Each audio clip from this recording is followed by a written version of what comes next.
दोस्तों, यह कहानी कर्मों के फल पर आधारित है। कहानी बड़ी ही ज्ञानवर्धक है, इसीलिए इस वीडियो को पूरा देखना और वीडियो के अंत तक हमारे साथ में बने रहना।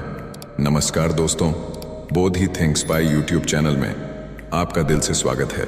दोस्तों, इस कहानी का एक एक शब्द बहुत ही महत्वपूर्ण है, इसीलिए इस कहानी को बहुत ध्यान से सुनना और पूरा सुनना, क्योंकि कहानी सुनने में आपको बड़ा आनंद आने वाला है। दोस्तों, किसी गांव में एक रमेश नाम का किसान रहा करता था। उस किसान के 2 पुत्र थे। उसमें से एक का नाम अर्जुन और दूसरे बेटे का नाम भूपेंद्र था। खेतीबाड़ी करते हुए उनके जो दिन थे वह बड़े ही सुखपूर्वक व्यतीत हो रहे थे। सभी आराम चैन से रह रहे थे।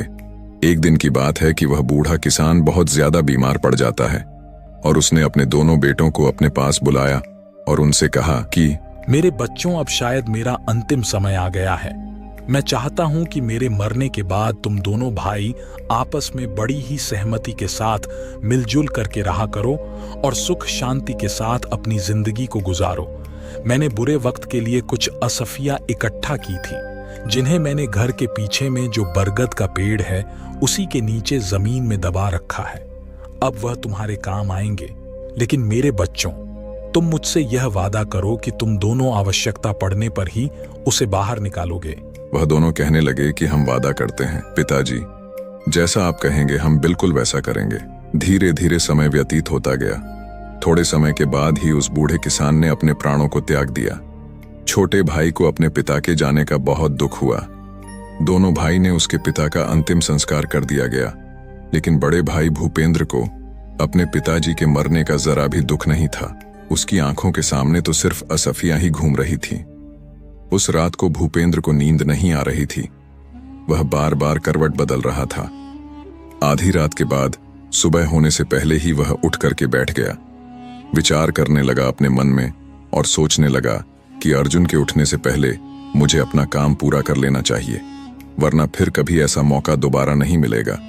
यही सोच करके उसने जमीन खोदने का सामान उठाया और घर के पीछे उसी पेड़ के पास जाकर के पहुंच गए जहां पर उसके पिताजी ने सोने को जमीन में गाड़ रखा था। कुछ ही क्षणों में उसने जमीन को खोद करके वहां से असरफिया को बाहर निकाल लिया। असरफियों को देख करके वह बहुत खुश हुआ। कहने लगा, वाह, इतनी सारी असरफियां!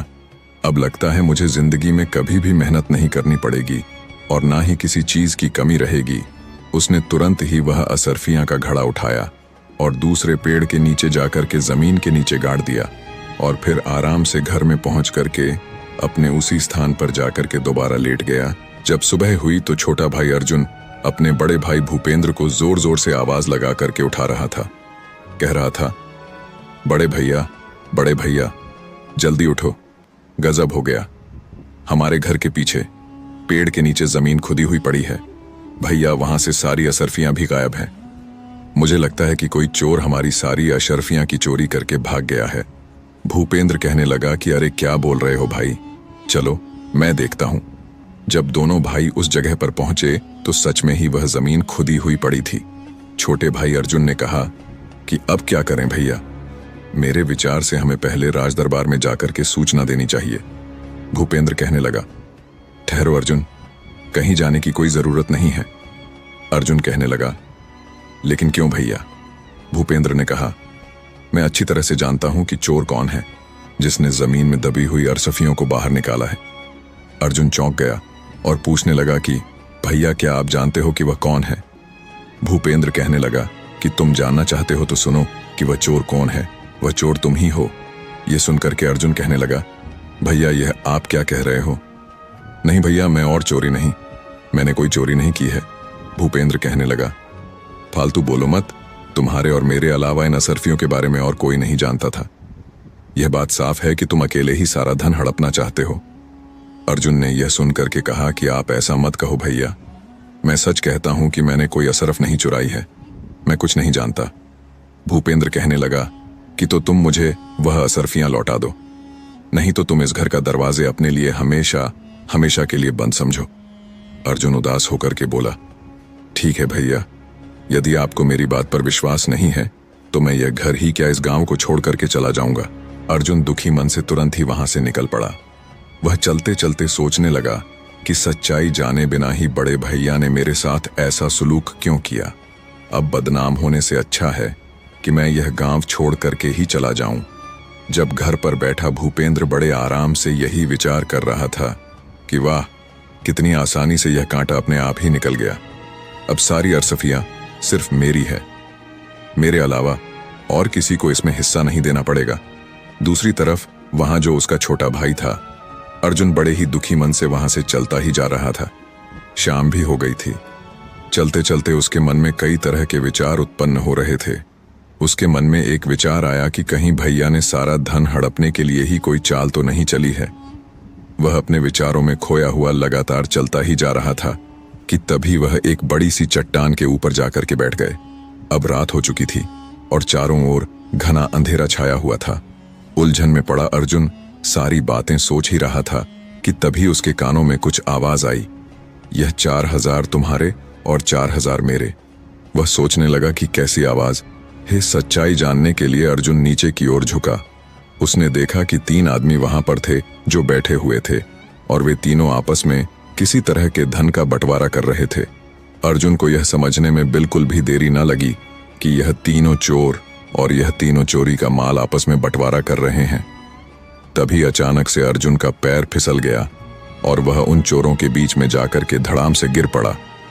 अंधेरा होने के कारण चोरों को कुछ भी दिखाई नहीं दिया और वह डर के मारे भागने लगे और कहने लगे कि भागो भागो भाई, यहां से लगता है कि यह राजा का कोई गुप्तचर या फिर उनका कोई सिपाही है जो हम सभी लोगों को पीछा कर रहा था। भागो। चोर कहने लगा कि हाँ भाई, तुम ठीक कहते हो, चलो भागो यहां से। चोर अपना चोरी का माल जो भी चोरी करके लाए थे, डर के मारे वह सब छोड़ करके वहां से भाग गए। जब अर्जुन की नजर उस धन पर पड़ी तो वह मन ही मन बहुत प्रसन्न हुआ।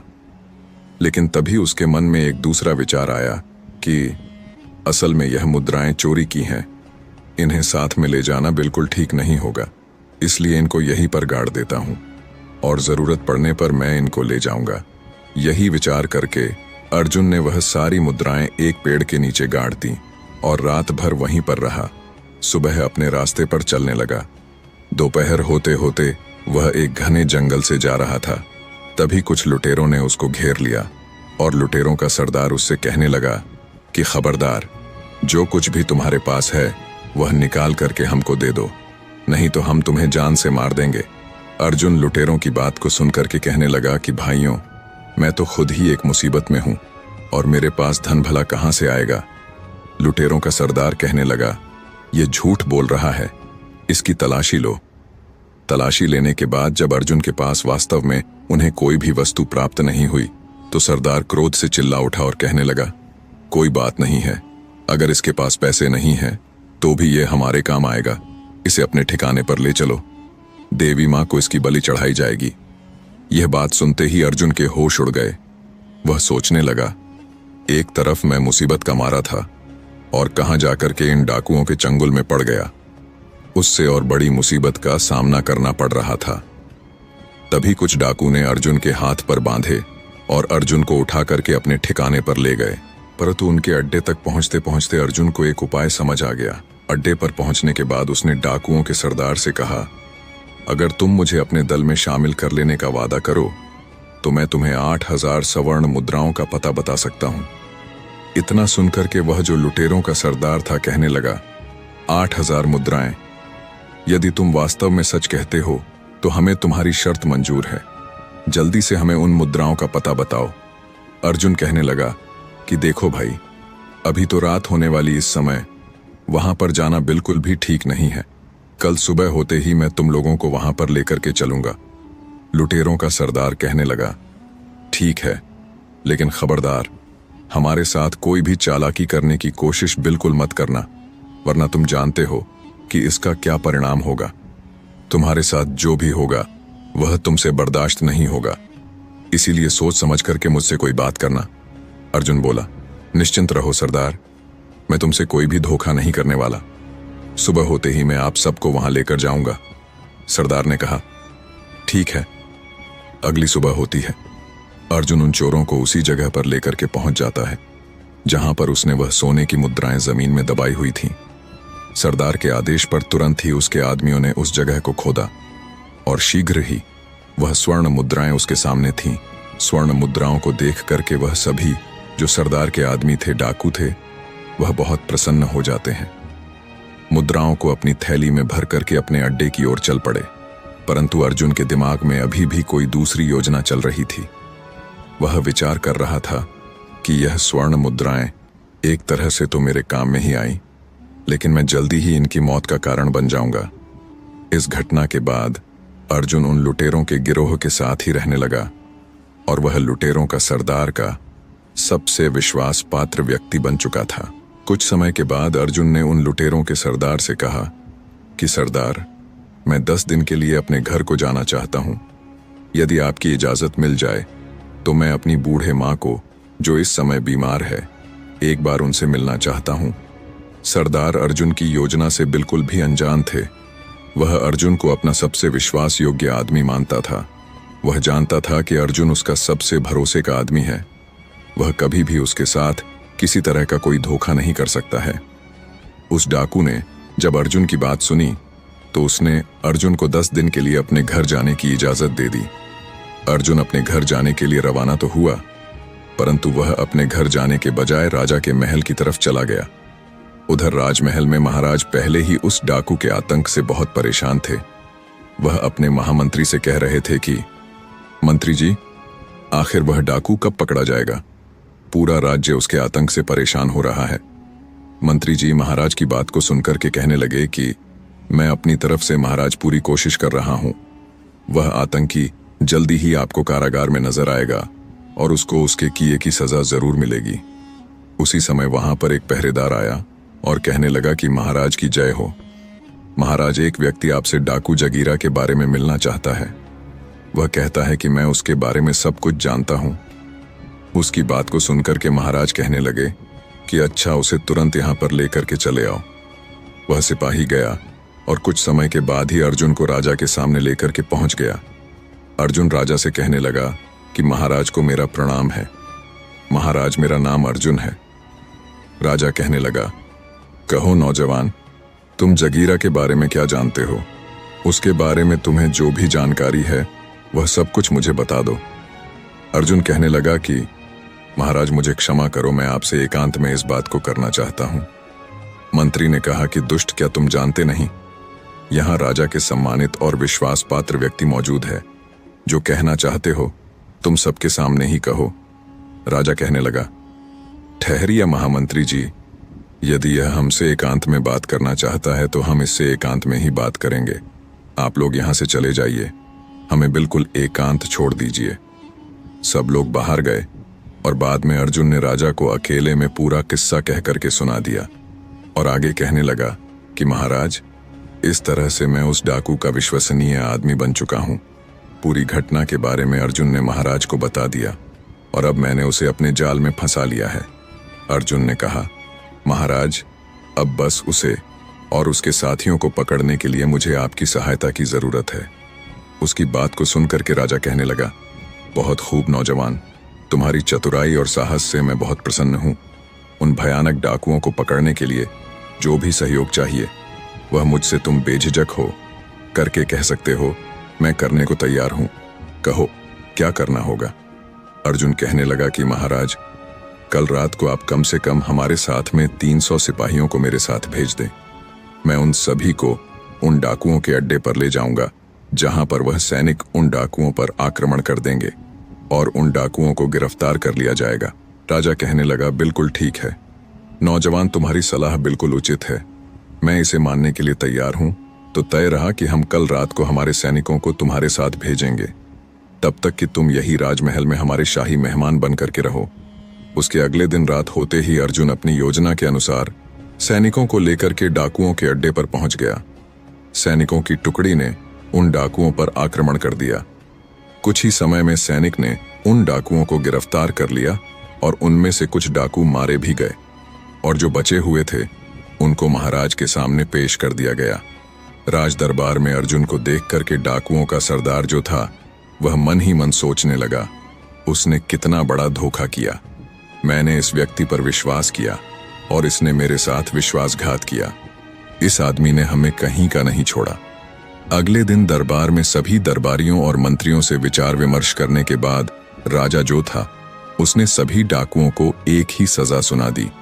इन सभी खूनी दरिंदों को हम सजाए मौत देते हैं, क्योंकि इन्होंने किसी के साथ कोई रियायत और ना ही रहम किया है, इसलिए इनको जीने का कोई अधिकार नहीं है। सैनिकों, अब तुम इन्हें ले जाओ और अगले 2 दिन इन्हें फांसी पर लटका देना। इसके बाद वह राजा था, उसने कहा कि अर्जुन, तुम्हारी बहादुरी से हम बहुत प्रसन्न हैं। आज से हम तुम्हें अपना सेनापति नियुक्त करते हैं। अर्जुन ने यह सुनकर के कहा कि आपका धन्यवाद महाराज, जो आपने मुझे देश की सेवा करने के योग्य समझा। उधर दूसरी तरफ अर्जुन का जो बड़ा भाई था अपने पिता की मेहनत की कमाई को बुरे कामों में बर्बाद कर रहा था, क्योंकि वह उसकी खुद की कमाई नहीं थी और वह बेईमानी करके उस धन को प्राप्त किया था। उसको उससे जुआ खेलने की बुरी लत लग चुकी थी। वह शराब और जुए में अपना सारा पैसा बर्बाद कर चुका था। उसकी हालत इतनी दयनीय हो चुकी थी कि उसके पास खाने के लिए अन्न तक भी नहीं था। पूरे गांव में वह इतना बदनाम हो चुका था कि अब उसे गांव में कहीं भी कोई भी काम नहीं मिल पा रहा था। इसीलिए उसने यह निश्चित किया कि इस गांव में भूखा मरने से अच्छा है कि मैं किसी दूसरे गांव में जाकर के कोई काम धंधा ढूंढ लूं। इसी तरह से विचार करते हुए वह अपने घर से निकल पड़ा। चलता चलता उसी राज्य में आ पहुंचा जहां पर उसका भाई अर्जुन सेनापति था। उसी नगर में वह किसी सेठ जी की दुकान पर गया और उनसे पूछने लगा, सेठ जी, क्या मुझे कोई काम मिलेगा? सेठ ने उसकी बात सुनक के कहा, अरे भाई, तुम तो चेहरे से ही चोर उचक्के लगते हो, तुम्हें भला कोई क्या काम देगा? इसलिए मुझे माफ करो भाई और यहां से चले जाओ। भूपेंद्र सोचने लगा, ईमानदारी से शायद मुझे यहां पर कोई काम मिलने वाला नहीं है। अब तो पेट भरने के लिए मुझे चोर और उचक्का ही बनना होगा। तभी उसकी नजर सेठ के पास रखी हुई एक थैली पर पड़ी। उसे लगा कि स्वर्ण मुद्राओं से भरी हुई थैली है। उसने वहां से वह थैली उठा ली और तुरंत ही वहां से भाग निकला और सेठ को उसे पकड़ने का मौका ही नहीं मिला। वो बस तो चोर चोर चिल्लाता ही रह गया और वह वहां से रफू चक्कर हो गया। बाजार के कुछ लोग उसके पीछे भागे, लेकिन भूपेंद्र को ढूंढ नहीं पाए और मायूस होकर कि वह लोग वापस अपनी जगह पर लौट आए। इधर सेनापति बन चुका अर्जुन अपना काम बड़ी ही ईमानदारी से कर रहा था। एक दिन की बात है, महाराज ने अर्जुन को बुलाया और कहा, अर्जुन, तुम एक बहुत ही बहादुर, बुद्धिमान और नेक आदमी हो। मैं चाहता हूं कि मेरी बेटी के साथ तुम विवाह कर लो। कहो, इस पर तुम क्या चाहते हो? यदि तुम्हारी इच्छा हो तो मैं चाहता हूं कि मैं अपनी बेटी का विवाह तुम्हारे साथ कर दूं। अर्जुन ने कहा कि महाराज, यदि आपकी यही इच्छा है तो मैं इनकार नहीं कर सकता। मुझे यह विवाह स्वीकार है। अर्जुन के इस फैसले से राजा बहुत खुश हुआ और कुछ ही दिनों में शुभ मुहूर्त को देख करके राजा की बेटी और अर्जुन का विवाह कर दिया गया। विवाह को अभी कुछ दिन ही व्यतीत हुए थे और महाराज ने अर्जुन को कहा कि बेटा अर्जुन, अब हम 70 साल के हो चुके हैं और इसलिए हम चाहते हैं कि अब राज्य की जो बागडोर है वह तुम संभाल लो। अर्जुन ने कहा, आपको जैसा उचित लगे महाराज। अगले ही दिन अर्जुन का राज्य तिलक कर दिया गया। महाराज तीर्थ यात्रा को निकल चुके थे। इस तरह से कुछ महीने व्यतीत होते हैं और उसके बाद जो सबसे बड़ी समस्या अर्जुन के सामने आई वह थी भूपेंद्र, जो चोर बन गया था, जो उसी का सगा भाई भूपेंद्र था और वह अब तक का नामी और खतरनाक चोर बन चुका था। सैनिकों ने काफी प्रयास किया लेकिन वह उसे पकड़ ना सके। चोर उसी जंगल में एक पुराने मंदिर में रहा करता था। एक रात वह बैठा सोच रहा था कि कोई ऐसी तरकीब लगाई जाए कि मुझे बार बार चोरी करने की जरूरत ना पड़े। एक बार में इतना माल उड़ा लिया जाए कि भविष्य में दोबारा चोरी नहीं करनी पड़े। अगर मैं एक बार राजा के खजाने पर हाथ साफ कर लूं तो मुझे दोबारा कभी भी भूख मरने की नौबत नहीं आएगी और ना ही कभी मुझे चोरी करने की कोई जरूरत पड़ेगी और फिर मैं किसी दूसरे देश में जाकर के अपनी आगे की जो जिंदगी है बड़े आराम से गुजार सकता हूं। अगली रात खजाने की चोरी करने के उद्देश्य से भूपेंद्र राजमहल में पीछे जा पहुंचा।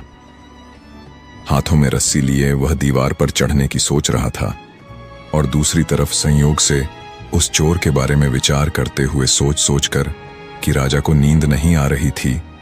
उस समय राजा महल की छत पर घूम रहे थे। जैसे ही भूपेंद्र रस्सी के सहारे छत के ऊपर चढ़ा, वहां पर मौजूद राजा अर्जुन ने उसे देख लिया। राजा अर्जुन ने अपनी तलवार निकाली और साथ ही अपने सिपाहियों को आवाज लगाई। कुछ ही पल में राजा के जितने सिपाही थे वह सभी वहां पर जाकर के पहुंच गए। राजा ने सैनिकों से कहा कि सैनिकों गिरफ्तार कर लो इसे। भूपेंद्र ने वहां से भागने की पूरी कोशिश की, लेकिन किसी तरह से भागने में असफल रहा और सैनिकों ने उसे पकड़ लिया। अर्जुन उसे देख करके कहने लगा, तुम तो मेरे भाई भूपेंद्र हो, लेकिन एक नामी चोर। मैं यह सपने में भी नहीं सोच सकता था कि मेरा भाई इतना बड़ा चोर निकलेगा। उसने आदेश दिया, सैनिकों ले जाओ, इसे कारागार में डाल दो। सुबह ही हम दरबार में जब बैठेंगे तब इसकी सुनवाई करेंगे कि इसके साथ हमें क्या करना है। राजा की आज्ञा पाते ही सैनिकों ने भूपेंद्र को कारागार में डाल दिया गया। अब वह मन ही मन अपने की पर पश्चाताप कर रहा था, रो रहा था और सोच रहा था कि मेरे ही बुरे कर्मों का फल आज मुझे मिल रहा है। मेरी बुरी नीयत ने मुझे आज पतन की इतनी गहराई में ढकेल दिया है जहां से निकलना मुश्किल है। जबकि अर्जुन, जिसे मैंने बेईमान बना करके धक्के मार करके अपने घर से निकाला था, आज अपनी ईमानदारी और नेकी की वजह से वह इस राज्य का राजा बन गया है और मैंने उसके साथ बेईमानी की तो मेरी दुर्गति हो गई और मैं जिसके पास सब कुछ था, एक चोर बनकर के आज उसी के सामने उसी के बंदी गृह में पड़ा हूं। इधर अर्जुन को नींद नहीं आ रही थी। वह सोच रहा था कि कल का दिन मेरी जिंदगी का सबसे कठिन दिन होगा। मुझे एक बहुत ही भयानक अग्नि परीक्षा से गुजरना होगा। क्या इस परीक्षा में मैं कामयाब हो पाऊंगा? मुझे भी समझ में नहीं आ रहा है। काश महाराज ने मुझे राजपाट ना सौंपा होता तो कितना खुश होता। अपने भाई को अपने ही हाथों से मुझे सजा नहीं देनी पड़ती। अगले दिन दरबार में चोर भूपेंद्र को पेश किया जाता है। महाराज ने उससे कहा कि भूपेंद्र, तुम्हारे ऊपर लगाए गए चोरी के सारे इल्जाम प्रमाणित हो चुके हैं। क्या तुम्हें अपनी सफाई में कुछ कहना है? भूपेंद्र ने कहा कि बस इतना ही कहना चाहता हूं महाराज कि मुझ जैसे नीच और शैतान आदमी को आप इतनी कठोर से कठोर सजा दे कि भविष्य में चाह करके भी कोई चोरी ना कर सके और किसी के साथ कोई बेईमानी ना कर सके। अर्जुन ने कहा, ठीक है, हम तुम्हें ऐसी ही सजा देंगे। सैनिकों, ले जाओ इस चोर को और इसका एक हाथ और एक पैर काट दिया जाए और इसके बाद इसे देश की सीमा से बाहर निकाल दिया जाए। अर्जुन का यह इंसाफ देख करके उसकी प्रजा और उसके मंत्री सब उसकी जय जयकार करने लगे। राजा की आज्ञा का पालन किया गया और चोर भूपेंद्र का एक हाथ और एक पैर काट करके उसे राज्य की सीमा से बाहर निकाल दिया गया। जब वह देश छोड़ करके जा रहा था तो तभी उसके सामने राजा अर्जुन पहुंच गए। अर्जुन को देख करके भूपेंद्र बोला, महाराज, आप कैसे यहां पर आ गए? काश आपने मेरा एक हाथ और एक पैर काटने के बजाय मुझे मौत की सजा दे दी होती तो बड़ा अच्छा होता। यदि आप ऐसा करते तो आपने मुझे तड़प तड़प कर मरने के लिए छोड़ दिया। मैं इस दुनिया में क्या करूंगा? अर्जुन ने कहा, उस समय तो मैं एक राजा था, परंतु अब मैं आपके सामने राजा अर्जुन नहीं बल्कि आपका छोटा भाई अर्जुन खड़ा है। एक राजा होकर के मैंने एक चोर को सजा देकर के अपने राज्य धर्म का पालन किया था और अब एक भाई अपने भाई से अपने धर्म और कर्तव्य का पालन करने के लिए आया है। भूपेंद्र ने कहा, मैं कुछ समझा नहीं। अर्जुन कहने लगा, भैया, मैं जानता हूं कि एक हाथ और एक पैर काटने की वजह से आप कभी भी कोई काम अपने जीवन में नहीं कर पाएंगे और इसके लिए मैं आपको कुछ धन दे करके जाऊंगा। इस थैले में कुछ स्वर्ण मुद्राएं हैं, इन्हें आप ले लीजिए, जो कि मेरी मेहनत की कमाई हुई है। मुझे विश्वास है कि इस मेहनत के धन के साथ आप किसी दूसरे देश की सीमा में अपना जीवन बड़े ही आराम से व्यतीत कर सकते हैं। लेकिन भैया, आप इनकार मत करना, नहीं तो कभी भी मैं अपने आप को माफ नहीं कर पाऊंगा। इतना सुनक के भूपेंद्र कहने लगा कि तुम कितने महान हो अर्जुन। ईश्वर हमेशा तुम्हें इसी तरह से खुश रखे, प्रसन्न रखे। फिर दोनों आपस में गले मिलकर कि एक दूसरे को बड़े भारी मन से विदाई करते हैं। बड़ा भाई छोटे भाई से कहने लगा, मेरी ईश्वर से यही प्रार्थना है कि मुझे हर जन्म में तुम्हारे जैसा ही भाई मिले। और दोनों भाई अपनी अपनी राह पर इस तरह से वापस चले गए और उसके बाद उस देश में भूपेंद्र को दोबारा किसी भी वन में नहीं देखा और राजा अर्जुन को अपनी प्रजा का पालन करते हुए सुखमय जीवन व्यतीत करने लगे। दोस्तों, यह कहानी आपको कैसी लगी है आशा करता हूं कि यह कहानी आपको अच्छी लगी होगी। चैनल बोधी थिंक स्पाई को सब्सक्राइब जरूर करें। तो चलिए मिलते हैं ऐसी ही कोई नई कहानी में। तब तक के लिए अपना ख्याल रखें। धन्यवाद।